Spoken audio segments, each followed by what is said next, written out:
Assalamualaikum warahmatullahi wabarakatuh. Halo, selamat siang untuk ibu guru yang saya hormati dan teman-teman yang saya sayangi. Kami dari kelompok 6 di kelas 9C dari SMPN 1 Banjarbaru. Bagaimana nih kabar kalian semua? Semoga baik-baik saja ya. Nah, hari ini saya dan teman-teman saya akan menyampaikan sebuah materi tentang elektronika dalam pelajaran prakarya kepada kalian semua. Sebelum memasuki materi, kita akan berkenalan terlebih dahulu dengan teman-teman yang akan menjelaskan hari ini. Karena ada pepatah mengatakan tak kenal maka tak sayang. Nah, maka dari itu perkenalkan saya Rarasaya Kamia Iakunta Dewi, bisa kalian panggil Mia, dan teman-teman saya yang bernama Muhammad Ajari, Muhammad Lutfi Fajri Fatur Rahman, Muhammad Rafi Syahreza Putra, Muhammad Syajihan Syahid, dan Nasyila Autavia Prasetya. Langsung aja yuk kita simak materinya. Yang pertama ada sejarah elektronika. Sejarah elektronika dimulai dari abad ke-20 dengan melibatkan 3 buah komponen utama, yaitu tabung hampa udara atau vacuum tube, transistor dan sirkuit terpadu atau integrated circuit pada tahun 1883.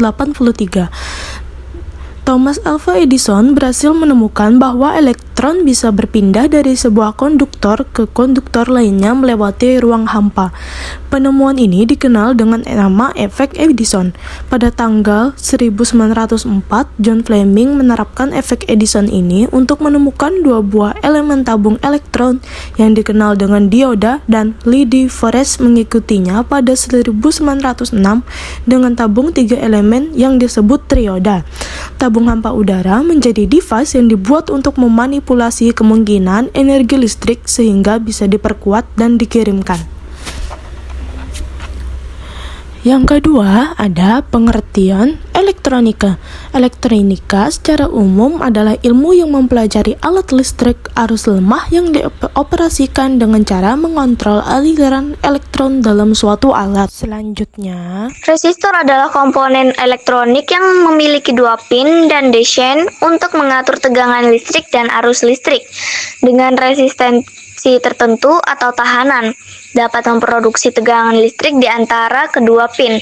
Resistor disebut juga sebagai tahanan atau hambatan, berfungsi untuk menghambat arus listrik yang melewatinya. Satuan resistor adalah ohm. Resistor terbagi 2, yaitu 1. Resistor tetap, yaitu resistor yang nilai hambatannya relatif tetap, biasanya terbuat dari karbon, kawat, atau paduan logam. 2. Resistor variabel atau potensiometer, yaitu resistor yang besar hambatannya dapat diubah-ubah. Berikut di bawah ini adalah kode-kode warna pada resistor.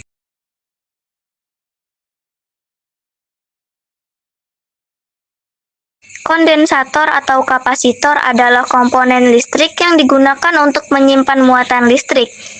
Bentuknya bermacam-macam, seperti bulat tipis, persegi 4 berwarna-warni merah, hijau, coklat, dan lainnya. Kapasitor juga boleh dibolak-balik karena tidak mempunyai kaki positif dan negatif. Kondensator memiliki satuan yang disebut farad, dari nama Michael Faraday. Fungsi utama kapasitor: 1. Sebagai penyaring filter pada rangkaian regulator DC atau power supply untuk meminimalisir tegangan ripple AC yang masih tersisa.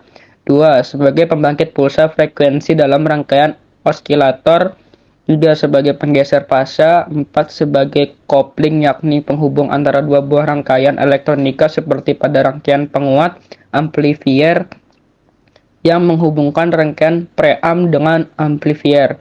5. Fungsi kapasitor lainnya dalam rangkaian elektronika adalah sebagai filter dan kopling pada rangkaian power supply, penggeser fasa, pembangkit frekuensi pada rangkaian osilator, dan juga dapat digunakan untuk mencegah percikan bunga api yang dapat terjadi pada saklar. Simbol-simbol pada kapasitor. 1. Simbol kapasitor nonpolar. Kapasitor ini tidak mempunyai polaritas sehingga dalam pemasangannya dapat bolak-balik dan umumnya berkapasitas kecil atau picofarad atau nanofarad, dan sering dipakai dalam rangkaian yang berhubungan dengan frekuensi seperti dalam rangkaian penguat radio. amplifier. 2. Simbol kapasitor bipolar. Kapasitor ini mempunyai dua polaritas, yaitu positif dan negatif, sehingga dalam pemasangannya tidak boleh terbalik. Kapasitor ini berkapasitas cukup besar, yakni dalam satuan mikrofarad sampai dengan mil-farad. MF. Kapasitor ini dipakai sebagai filter dalam rangkaian penyearah rectifier. 3. Simbol variabel kondensator. Kapasitor jenis ini tidak memiliki polaritas, tetapi nilai kapasitasnya dapat diatur secara manual. Variabel.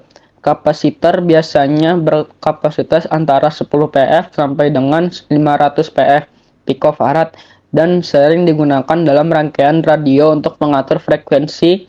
Istilah lain dari variabel kapasitor adalah VARCO, variabel kondensator. Transformator atau trafo. Transformator atau trafo adalah alat yang memindahkan tenaga listrik antar dua rangkaian listrik atau lebih melalui induksi elektromagnetik. Transformator bekerja berdasarkan prinsip induksi elektromagnetik. Tegangan masuk bolak-balik yang membentangi primer menimbulkan flux magnet yang idealnya semua bersambung dengan lilitan sekunder. Flux bolak-balik ini menginduksikan gaya gerak listrik GGL. Dalam lilitan sekunder, jika efisiensi sempurna, semua daya pada lilitan primer akan dilimpahkan ke lilitan sekunder. Ada 8 jenis transformator: step up, step down, autotransformator, autotransformator variabel, autotransformator isolasi, autotransformator pulsa, dan autotransformator 3 fase. Sifat dan macam bahan penghantar dan isolator. Bahan penghantar adalah bahan yang memiliki banyak elektron bebas pada kulit terluar orbit, seperti aluminium, tembaga, seng, dan timah. Berikut beberapa sifat penting pada bahan penghantar. Sebagai daya hantar listrik, koefisien temperatur tambahan, daya hantar panas, daya tegangan listrik, timbulnya daya elektron motoris termo. Isolator adalah bahan yang tidak bisa atau sulit melakukan perpindahan muatan listrik. Berikut beberapa sifat bahan isolator. 1. Sifat kelistrikan, 2. Sifat mekanis, 3. Sifat termis, 4. Sifat kimia. Elektronika analog. Elektronika analog ialah bidang elektronika di mana sinyal listrik yang terlibat bersifat kontinu. Sedangkan komponen yang digunakan umumnya disebut komponen listrik. Beda dengan elektronika digital di mana sinyal listrik yang terlibat merupakan sinyal 0V atau 5V. Dalam kurung sinyal digital berlogika 0 atau 1. Berapa alat dengan konsep elektronika analog? 1. Jam tangan analog, 2. Kamera analog, 3. Alat-alat perkusi, 4. Menghitung tangan, lidi dan batu, 5. Komputer analog. Sinyal analog adalah sinyal data dalam bentuk gelombang yang kontinu, yang membawa informasi dengan mengubah karakteristik gelombang pada sinyal analog memiliki 3 variabel dasar, yaitu amplitudo, frekuensi, dan fase. Elektronika digital. Elektronika digital adalah sistem elektronika yang menggunakan bahasa isyarat digital.